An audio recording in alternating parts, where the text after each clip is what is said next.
Então, 2.1 Introdução aos materiais de construção civil. Diálogo aberto. Observamos que a escolha dos materiais mais adequados é importante para a construção de uma obra como um todo, e que também é importante levar em consideração aspectos do material, como resistência, durabilidade e economia, a fim de assegurar a estabilidade e durabilidade das instalações, como também as características técnicas, estéticas e econômicas, a fim de garantir a escolha mais adequada. O principal objetivo do projetista é identificar os materiais mais aptos para o uso, seja para o piso de um galpão de vacas leiteiras, para a cobertura de uma granja de frangos de corte, ou mesmo para construir um comedouro para bovinos de corte. O importante é ter o conhecimento das exigências e características dos animais para a escolha ser a melhor possível, sem encarecer a obra, e é exatamente isso que vamos abordar aqui. Neste sentido, vimos na apresentação da unidade que uma empresa alimentícia do ramo da suinocultura deseja construir um novo galpão de suínos para a fase de terminação do ciclo produtivo e deseja que você informe quais materiais são mais adequados para utilizar em cada elemento construtivo dessa instalação: piso, pilares, divisórias, portões, em função de todo o manejo que é realizado dentro de uma granja de suínos. Limpeza das excretas dos animais, limpeza e desinfecção das paredes e divisórias, arraçoamento, recebimento dos animais novos e retirada dos animais quando alcançam a faixa de peso e a idade de abate. Como você é um profissional com habilitação em construções rurais, capaz de informar quais materiais são mais adequados para o uso na cobertura, forro, vedação, revestimento e pavimentação dessas instalações rural, a primeira ação que você deve tomar é observar quais as necessidades térmicas e de alocação dos animais e dos operários que frequentarão a instalação. Assim, você deve levar em consideração quais atividades serão realizadas nessa instalação em função da utilização, quais manejos serão desenvolvidos, arraçoamento, limpeza, mudança dos animais, entre outros, como deve ser o acesso e quais as recomendações para o piso e paredes. Assim, nessa etapa, espera-se que você seja capaz de identificar quais materiais são utilizados para cada componente construtivo na instalação em função do manejo, com base no seu conhecimento e nas características de cada um deles. Com relação aos materiais, é importante que você seja capaz de avaliar criticamente a necessidade dos animais e dos operários envolvidos para sugerir a escolha mais adequada para a construção, utilização e manejo. Por essa razão, vamos abordar os materiais cerâmicos aglomerantes agregados, argamassa, concreto, aço e madeira. Não pode faltar. Os materiais utilizados nas instalações rurais são praticamente os mesmos utilizados nas construções civis. Eles são encontrados no mercado para aplicações genéricas e, por isso, cabe ao projetista a seleção e adaptação deles, quanto às suas características, da melhor forma possível para atender às necessidades da obra. As características que vamos ver nessa seção são características técnicas, dizem respeito à resistência mecânica, compatível com os esforços solicitados, durabilidade em função das ações dos agentes que o solicitam, trabalhabilidade em função da adaptabilidade e aplicabilidade dos materiais em relação ao formato, dimensão, peso, dureza e elasticidade, e sanidade, que compreende a propriedade do material em não causar mal à saúde dos envolvidos na sua utilização. Características estéticas dizem respeito ao cuidado de construir uma obra harmoniosa. Características econômicas consideram quesitos como o custo do material, o custo de transporte do material, o frete, aplicação, montagem e durabilidade. Vamos conhecer os materiais mais comuns utilizados nas instalações rurais, iniciando pelos cerâmicos. Os materiais cerâmicos podem ser considerados como uma rocha artificial obtida pela etapa de moagem, etapa de secagem e etapa de cozedura de argilas, ou de misturas contendo argilas e desengordurantes. Esse material é composto por partículas coloidais constituídas de minerais de silicato de alumínio hidratado, de dimensões menores que 5 × 10⁶ metros. Esse constituinte da argila possui a propriedade de se formar em pasta plástica, quando misturado à água, e conserva a forma moldada ao secar e endurecer sob ação de altas temperaturas. As argilas podem ser classificadas segundo a estrutura, o emprego, a composição e a plasticidade. Vejamos cada uma delas. Quanto à estrutura, argila de estrutura laminar fazem parte do grupo de caulinitas, montimorillonitas e micáceas e são utilizadas na fabricação de artigos cerâmicos. Argilas de estrutura fibrosa são constituídas por minerais do grupo da paligorskite e sepiolite e possuem alta viscosidade. Viscosidade é a propriedade física que caracteriza a dificuldade de um fluido ao escoamento, nas suspensões ou dispersões. Por esta razão, elas não floculam facilmente, ou seja, não formam blocos facilmente. Quanto ao emprego, infusíveis são constituídas praticamente de caulin puro, apresenta cor branca após o cozimento. Refratárias, praticamente puras, não se deformam em temperatura até 1500 graus Celsius e apresentam baixo coeficiente de condutividade térmica. Por essa razão, são utilizados em fornos, lareiras e churrasqueiras. Fusíveis são as que se deformam e vitrificam a temperatura inferiores a 1200 graus. Por essa razão, são empregadas na fabricação de azulejos, materiais sanitários, tijolos e telhas. Nas obras rurais, a argila fusível é a mais empregada na construção de paredes, muretas, divisórias, coberturas, de telhas cerâmicas, nos comedouros feitos no piso com azulejos que impedem que a vaca machuque a língua ao se alimentarem. Quanto à composição, puras, basicamente são constituídas de silicato de alumínio hidratado. Impuras, são constituídas de silicato de alumínio hidratado e desengordurantes.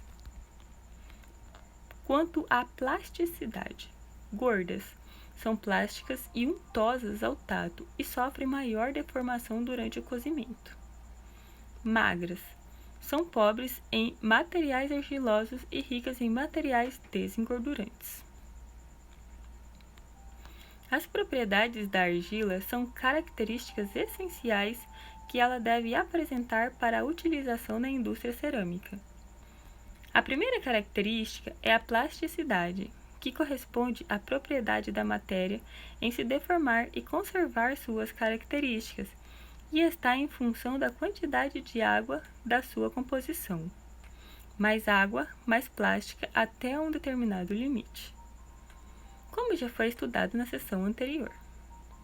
A segunda característica é a resistência mecânica, que não depende unicamente do teor de colóides, mas também de uma granulometria adequada.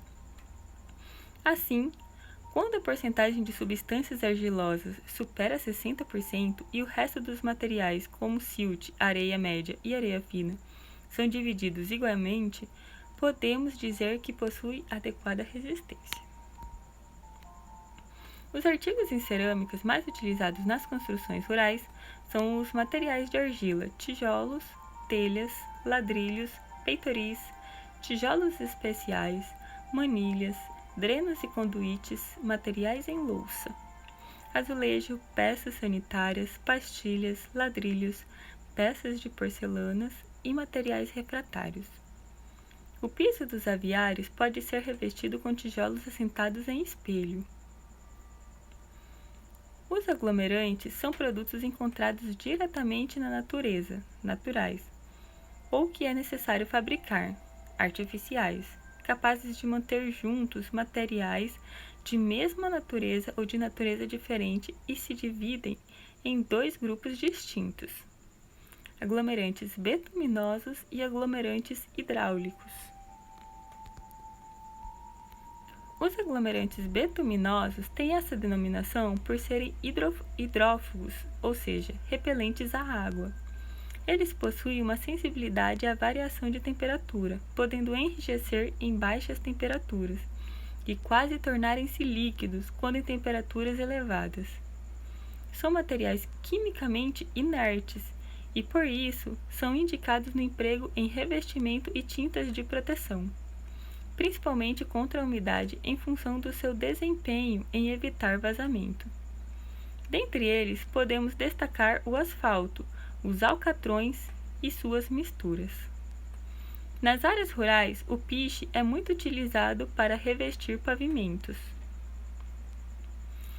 As propriedades mais usuais dos aglomerantes betuminosos são: densidade varia entre 0,9 e 1,4 kg por decímetros cúbicos.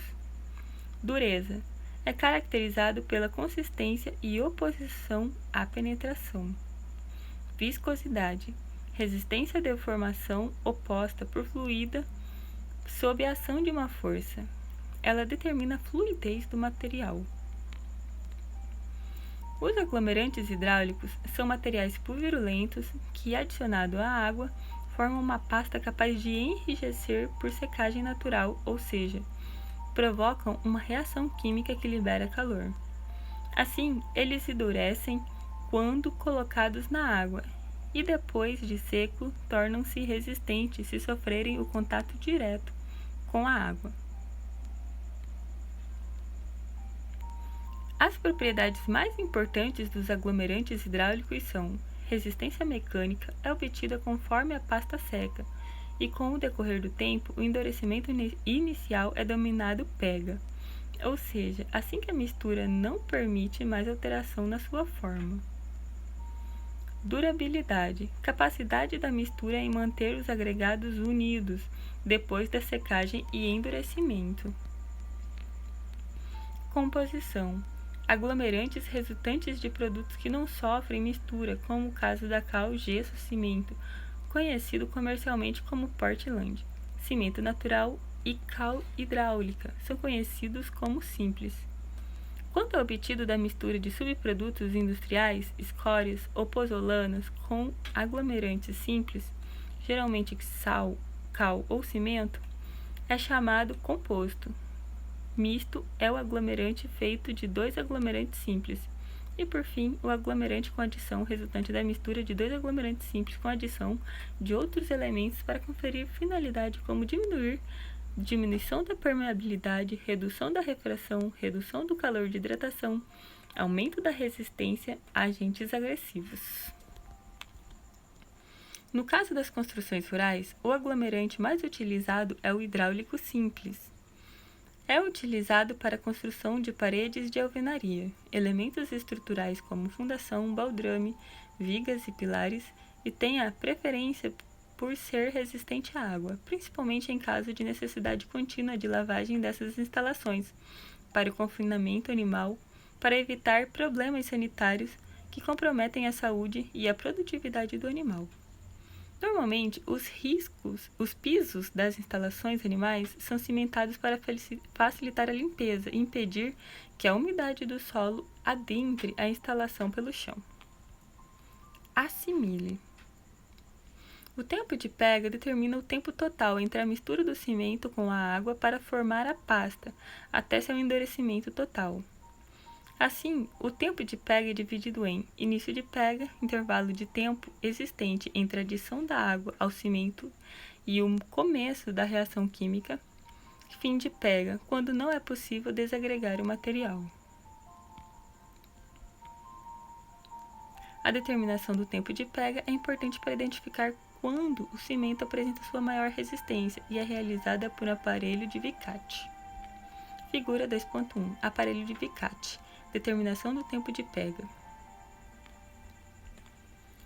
Os agregados são materiais granulares, sem forma ou volume definidos e geralmente inertes, ou seja, inalteráveis sob a ação do ar, da água ou do gelo. Seu custo é relativamente baixo e apresentam dimensões e propriedades adequadas para utilização em construções. Esse material desempenha importante papel nas argamassas e concretos, por serem de baixo custo e exercerem influências benéficas sobre algumas propriedades importantes, como retração e resistência à abrasão do concreto, sem anular a resistência mecânica, estabilidade dimensional, diminui a retração, durabilidade e trabalhabilidade das misturas. Podemos classificar os agregados em relação à sua origem: naturais, procedentes de jazidas naturais, como é o caso da areia de rio, seixo rolado; artificiais, obtidos por processos industriais, como o caso da brita, areia artificial, argila expandida. Em relação às dimensões, podem ser miúdos, grãos que passam pela peneira ABNT 4,8 mm e ficam retidos pela peneira ABNT 0,075 mm, como o caso da areia. Graúdos passam pela peneira ABNT de 152 mm e ficam retidos na peneira ABNT de 4,8 mm, como o caso da brita e do pedregulho. Em função de sua massa específica: leves, inferior a 2 gramas por centímetros cúbicos, como os agregados vegetais, pedra-pomes, isopor, cinzas, argilas expandidas; leves normais, de 2 a 3 gramas por centímetros cúbico, como o caso das areias quartzosas, britas e seixo rolado. Outras características dos agregados é a sua granulometria, ou seja, é a proporção relativa, em porcentagem, dos diferentes tamanhos dos grãos, podendo ser obtida pelo ensaio de peneiramento do agregado, e assim são verificadas as porcentagens em massa retida por peneira ou retidas acumuladas. Os agregados apresentam grande influência nas propriedades das argamassas e concretos, em função da sua quantidade de água de molhagem necessária, uma vez que, quanto mais fino for o agregado, maior será a quantidade de água necessária, pois maior é a área de contato desse grão. Por isso, é necessário a determinação da umidade da areia para saber ao certo qual a quantidade de água que ainda falta para hidratar toda a pasta para fazer o concreto, por exemplo, cujos constituintes são cimento, areia, brita e água. Assim, a questão do inchamento da areia deve ser considerada, que pode ser definido como o aumento considerável do volume aparente da areia, em função do afastamento entre os grãos provocados pela água livre aderente. Assim, areias finas apresentam maior inchamento devido a maior superfície específica, mais fino, e o inchamento máximo ocorre para valores de umidade situados entre 4% e 6%. Geralmente, os agregados são utilizados nas instalações rurais para a formação de argamassas, agregado miúdo, concreto, agregado miúdo e graúdo, e para pavimentar acessos nas fazendas com cascalho e ou brita, a fim de auxiliar o trajeto de carros e caminhões. A argamassa é uma mistura de um ou mais aglomerantes, geralmente é o cimento portland, mas a cal também é utilizada, com agregados miúdos, como vimos anteriormente, a areia e água. De maneira geral, podemos citar algumas propriedades da argamassa: resistência à compressão entre 20 e 40 MPa, compacidade determina o grau de compactação do material, impermeabilidade e aderência aos outros materiais, estabilidade volumétrica, não altera o seu volume e durabilidade. O tipo de argamassas mais conhecido é o de assentamento, utilizada para a construção de paredes com tijolos cerâmicos e argamassa composta, geralmente por areia e cal no traço 1:3. Isso quer dizer que, para cada medida, o pedreiro utiliza uma lata de óleo de 20 litros, por exemplo, de cal, deve-se adicionar 3 medidas de areia.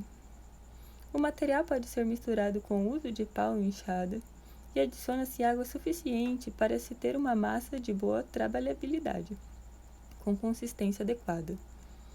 No caso do uso de cal hidratada, obtida no mercado em pó, acondicionada como cimento, o traço utilizado é 1:5, 1 de cal para 5 de areia, em volume. Para o concreto, o traço mais usual é 1:2:3, 1 volume de cimento, 2 volumes de areia e 3 volumes de brita. Nesse sentido, também precisamos saber sobre o tempo de pega. Essa questão de traços será mais detalhada na parte sobre concreto. Nessa etapa, é importante a determinação da umidade do agregado miúdo, ou seja, a quantidade de água que ele possui para prever o verdadeiro fator água-cimento nas argamassas, também no concreto, uma vez que os agregados acabam retendo o líquido pela sua grande área superficial.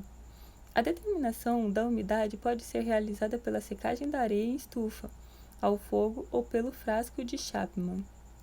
Nos 2 primeiros casos, pesa-se a areia antes de ser seca e depois da secagem, e utiliza-se a equação: umidade da areia é igual a areia seca menos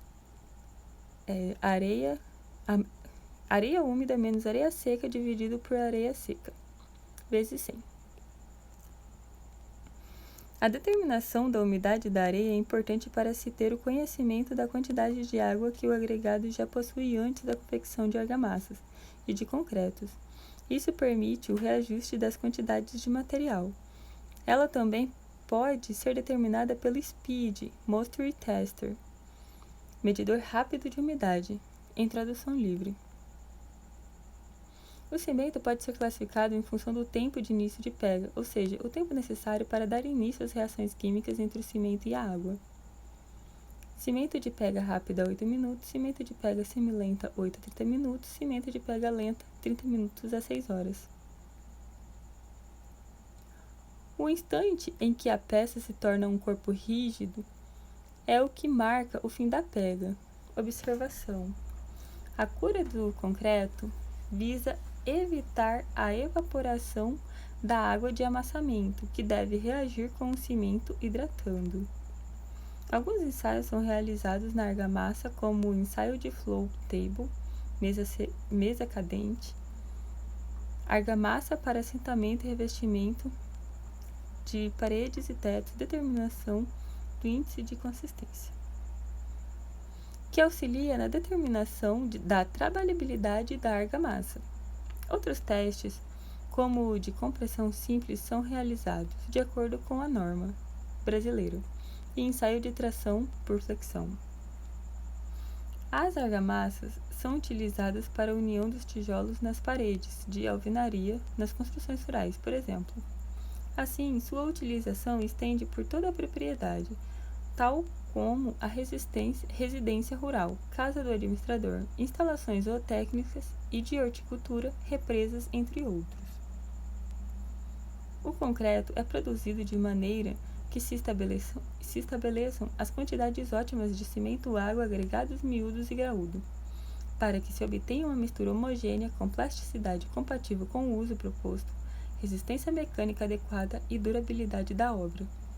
O traço é a razão em peso e volume entre o cimento e os diferentes constituintes do concreto.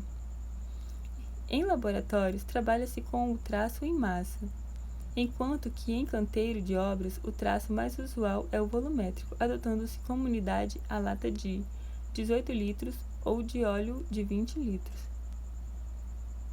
O traço pode ser representado por C por A por P por X, onde C é a quantidade de cimento, A, quantidade de agregado miúdo, P, de agregado graúdo por quilo de cimento e X, fator água-cimento.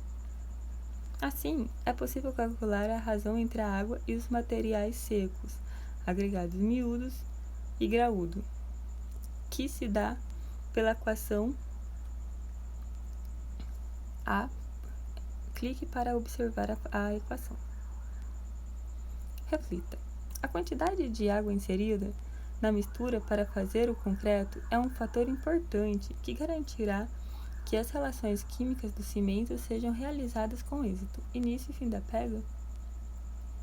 É importante lembrar que, quanto mais água a mistura apresentar, melhor será a trabalhabilidade e facilidade de empregá-la na obra. Entretanto, uma quantidade excessiva de água no concreto conferirá menor resistência à compressão da mistura. Por isso, é importante dosar de maneira assertiva a relação água-cimento. Dessa forma, a maior quantidade de água confere maior trabalhabilidade, embora perca na resistência. Por isso, o projetista deverá sempre estar atento durante a realização da obra. A fabricação do concreto pode ser realizada pela mistura manual indicada apenas quando se necessita de uma pequena quantidade de concreto. E para isso, primeiramente, se faz a mistura de areia e brita, posteriormente mistura-se os agregados, então faz-se a colocação do cimento, a mistura dos agregados e do cimento, a adição de água e a mistura final. Já para a fabricação de uma grande quantidade de concreto, enchimento de baldrame ou de lajes, é aconselhável o uso de betoneira. Assim, os materiais são colocados na betoneira em movimento, seguindo-se a seguinte ordem: agregado, cimento e água. Após a fabricação, realiza-se a moldagem do concreto. Para isso, deve-se tomar cuidado para que a altura de queda do concreto jamais exceda 0,8 metros, a partir da qual será necessário utilizar uma calha, não despejando o concreto de uma só vez. No caso do uso de formas de madeira, elas podem ser previamente molhadas, pois a madeira absorve boa parte da água de amassamento, alterando a proporção entre os constituintes do concreto. Após a moldagem, deve-se efetuar o acabamento da superfície. Durante o endurecimento, deve-se realizar uma cura perfeita, procurando manter sempre as formas úmidas, e posteriormente efetuar a desmoldagem após o endurecimento completo do concreto, ou seja, após uma semana, de modo geral. É importante atentar também para a água utilizada na massa, uma vez que a colocação da água tem por objetivo hidratar o cimento. Assim, a dosagem de água é de fundamental importância para a obtenção de um concreto que atenda às exigências do projeto. Ela deve ser limpa, ou seja, sem matérias orgânicas ou substâncias químicas, e aconselha-se evitar o uso de água armazenada durante muito tempo em um recipiente metálico, devido ao risco da oxidação. O aço é um produto siderúrgico obtido da fusão do minério de ferro com o carbono, e as matérias-primas utilizadas durante o seu processamento são: ferro gusa, obtido da redução do minério de ferro, adicionando-se carbono, ferro e silício ao produto; ferroligas, ferro manganês, ferro sílico manganês, ferro silício, utilizadas para ajuste da composição química do aço e para conferir as características mecânicas necessárias. Cal atua como escorificante, retendo as impurezas do metal e formando a escória. Oxigênio, utilizado para reduzir o teor de carbono do aço e diminuir o tempo de fusão. A laminação é dividida em 3 etapas. Desbastes: os tarugos são pressionados entre os cilindros, reduzindo sua seção e aumentando seu comprimento. Preparação: novos desbastes são realizados e o tarugo começa a adquirir o formato de barra laminada. Acabamento: é dada a forma final da barra laminada, recebendo as nervuras e as gravações da bitola nominal. As principais características das barras e fios de aço, definida pela norma NBR 7480, são a massa linear necessária para determinar a bitola da peça, as propriedades mecânicas, resistência, escoamento, alongamento, o dobramento, aprovação quando não apresenta quebra ou fissura na região dobrada, e as nervuras e entalhes, aderência entre o concreto e o aço. A NBR 7480 estabelece que os aços laminados e quentes constituam as barras nas categorias CA25 e CA50. A diferença entre essas duas barras é que as CA25 são lisas e as CA50 são providas de saliências ou moças, com finalidade de aumentar a aderência do concreto. As nomenclaturas são feitas da seguinte forma para o aço. CA50, por exemplo, CA significa aço para concreto armado, e o 50 significa a tensão de escoamento. Na tabela 2.1, apresenta as bitolas das barras em milímetros, de acordo com a norma NBR 7480. Tabela 2.1, bitolas das barras em milímetros. O aço em instalações rurais é utilizado para a fabricação dos elementos estruturais, como pilares, lajes e vigas. Atualmente, são utilizadas estruturas metálicas para vigas, pilares e telhados, que auxiliam em uma construção mais rápida e com maior durabilidade. Como já foi visto anteriormente, o concreto é um material que tem alta resistência à compressão, mas não apresenta o mesmo desempenho para esforços de tração. Assim, utiliza-se o aço, que resiste bem aos dois esforços, tanto de tração quanto compressão.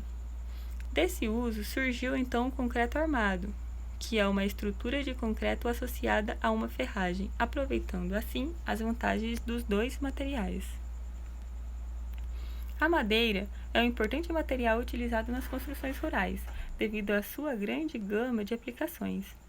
Todo esse emprego está em função de seu fácil manuseio, da possibilidade de ser reaproveitada, do custo relativamente baixo, com resistência mecânica elevada, além de oferecer condições favoráveis de isolamento térmico e acústico. Esse material tem 3 características mais relevantes.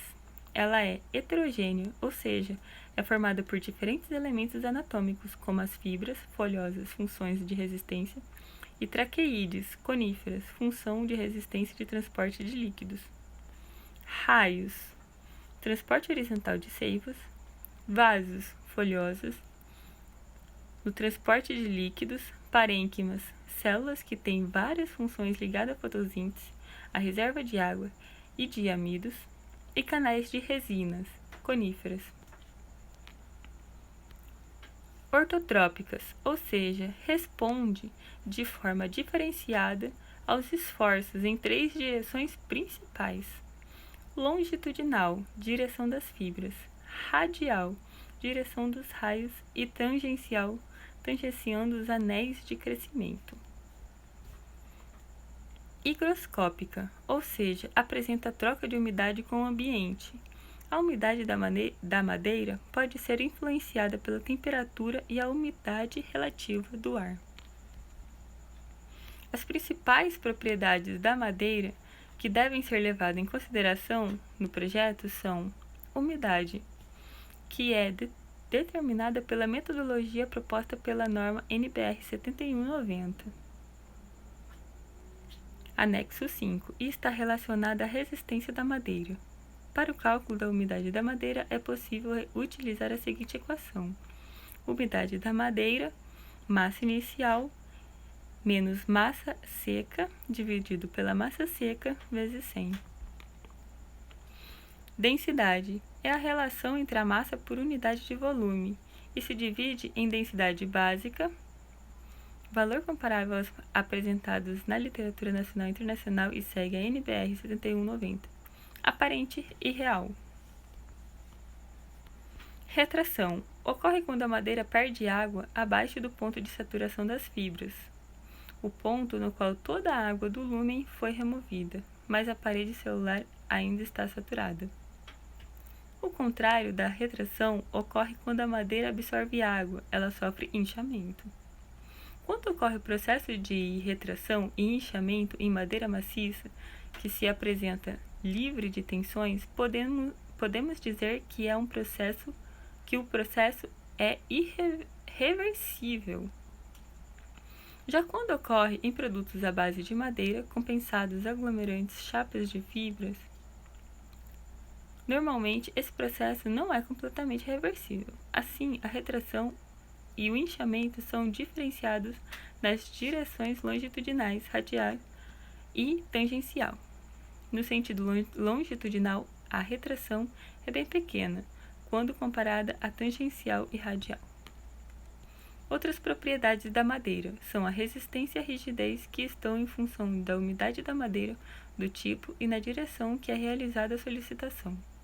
Na construção civil, a madeira é utilizada para fazer formas de concreto, estruturas para telhados, construções de vigas e pilares, para fazer coxos e comedouros, bretes, porteiras, cercas, apartador, para gado de corte, divisórios, entre outros. Exemplificando, caso você tenha que explicar ao empreiteiro da obra o que significa o traço 1:2, para 2,5, para meio, você pode esclarecer que isso quer dizer que, para cada medida de cimento, deverão ser adicionadas 2 medidas de areia, 2,5 de brita e meia de água, para dosar o concreto. Pesquise mais. O uso de materiais alternativos nas construções rurais está em alta em função das questões de sustentabilidade. Acesse o material a seguir e aprofunde seus conhecimentos a partir do capítulo 3. O capítulo 5 apresenta o material de construções sustentáveis. Sem medo de errar. Retornando ao problema proposto no início dessa sessão, sabemos que cada parte da execução de uma obra apresenta materiais mais aptos que outros em função das suas características. Sendo assim, vamos considerar a escolha dos materiais construtivos para uma granja de suínos em fase de terminação. Avaliando o manejo desses animais, precisamos considerar as atividades realizadas pelo produtor rural e as necessidades que essa instalação deve suprir. Na granja de suínos, a sanidade e a limpeza são fatores primordiais para a garantia de um lote saudável e produtivo. Assim, são realizadas limpezas constantes, enquanto os animais estão alojados e principalmente no vazio sanitário quando ocorre uma limpeza mais pesada para o recebimento de um novo lote. Outro ponto a se considerar são os gases liberados pela excreta, amônio, e o vapor produzido pela respiração dos animais. Assim, os materiais devem ser resistentes à lavagem com produtos agressivos. Pensando nisso, o uso de madeira, com sua capacidade de absorver a umidade higroscópica, não é a escolha mais adequada. Entretanto, materiais como concreto armado resistem melhor a essas exigências. Dessa maneira, podemos considerar o piso da granja de concreto ripado, onde é possível a passagem das excretas dos animais para um poço que fica abaixo do piso dos animais, auxiliando na limpeza, que é resistente à abrasão das patas e ao peso dos animais, impedindo que eles escorrem ao se movimentar. As divisórias das baias podem ser feitas de alvenaria, tijolo cerâmico do tipo furado, em uma altura que impeça os animais de passarem de uma baia para outra, mas ao mesmo tempo baixa o suficiente para auxiliar a passagem do ar. Os portões que restringem o acesso dos trabalhadores e dos animais devem ser de metal, como alumínio, que não oxida ao invés de aço, que oxida em contato com o ar, ou de madeira, em função da umidade a que esse portão estará exposto. Os elementos estruturais, como os pilares e as vigas, também podem ser feitos de concreto armado, para resistir aos agentes corrosivos e à água, que são encontrados dentro dos galpões de criação de animais. Pensando no conforto térmico dos animais, a cobertura do galpão pode ser feita a partir de telhas cerâmicas, por conferirem maior inércia térmica. Entretanto, como esses animais possuem dificuldade em dissipar o calor, é necessário que as construções sejam abertas para as trocas de ar e ventilação sem a necessidade de vedação. Os equipamentos para alimentação, comedouros e bebedouros serão comprados prontos no mercado. Normalmente, os comedouros são de materiais de plástico para facilitar a limpeza e o bebedouro do tipo chupeta, de inox, para não oxidar. Os corredores de acesso dos animais também devem apresentar materiais de piso de fácil limpeza e que impeçam que os animais escorreguem. Nesse caso, o concreto é uma opção a ser considerada. E, por fim, a pavimentação ao redor do galpão poderá ser de material que auxilie e seja resistente à passagem de pessoas, suínos e caminhões, transporte de ração e de animais. Assim, um material betuminoso como piche, asfalto ou piso batido com brita auxiliariam nessa movimentação do dia a dia. Avançando na prática. Instalações de frango de corte. Materiais mais usuais nesta modalidade. Descrição da situação-problema. Não há como fazer um projeto adequado de instalações rurais sem conhecer os materiais mais utilizados e suas principais características e propriedades. Atualmente, vários materiais estão sendo substituídos no intuito de melhorar o conforto térmico, a durabilidade, o custo e até mesmo a facilidade de montagem, reduzindo a quantidade de mão de obra e o tempo de construção. Assim, com base nos conhecimentos adquiridos sobre materiais, você foi contratado por uma empresa localizada no estado de São Paulo, do ramo zootécnico. A atividade lhe foi dada é a seguinte: deverá ser realizado um levantamento dos materiais utilizados na prática em aviários para a produção comercial de frangos de corte, nos elementos estruturais, estrutura da cobertura e piso. Dessa forma, com base nos materiais apresentados nessa seção, qual material você utilizaria na construção da granja para os elementos estruturais como as vigas e pilares? Quais materiais você considera mais adequados para emprego na estrutura da cobertura? Em relação ao piso, qual o material adequado para a umidade do solo não entre em contato com as aves e para evitar que ele acumule patógenos e seja um potencial transmissor de doenças? Vamos fazer esses levantamentos levando em consideração a aptidão e facilidade de instalação e as atividades desenvolvidas no dia a dia de uma granja? Resolução da situação-problema. A partir de várias visitas realizadas nos aviários do interior do estado de São Paulo, pode-se montar uma tabela com 3 colunas. A primeira coluna apresenta as principais partes da construção. Na segunda, estão os materiais mais usuais utilizados nesta instalação, coletados pelo estagiário, e espera-se que você complete a terceira coluna, com os materiais mais adequados e a explicação do uso dos mesmos. O quadro 2.1 apresenta, então, o trabalho desenvolvido por sua equipe. Quadro 2.1 Levantamento dos materiais dos aviários de frango de corte. Elementos construtivos. Elementos estruturais, vigas e pilares. Materiais mais comuns. Madeira e concreto armado. Materiais mais adequados. Concreto armado, por permitir lavagens. Estruturas metálicas que apresentam facilidade e rapidez na montagem, resistem a lavagens e não sofrem ataques de agentes, como cupins, cascudinhos e roedores. Estrutura da cobertura. Madeiras e estrutura metálicas são os mais usados. Escolha. Estrutura metálica. Não precisam de tanta manutenção quanto a madeira e não sofrem ataques de agentes como cupins e roedores. Piso do aviário. Utilizados: terra batida ou piso cimentado. Escolha: piso cimentado, para facilitar a limpeza e impedir que a umidade do solo entre na instalação. Faça valer a pena.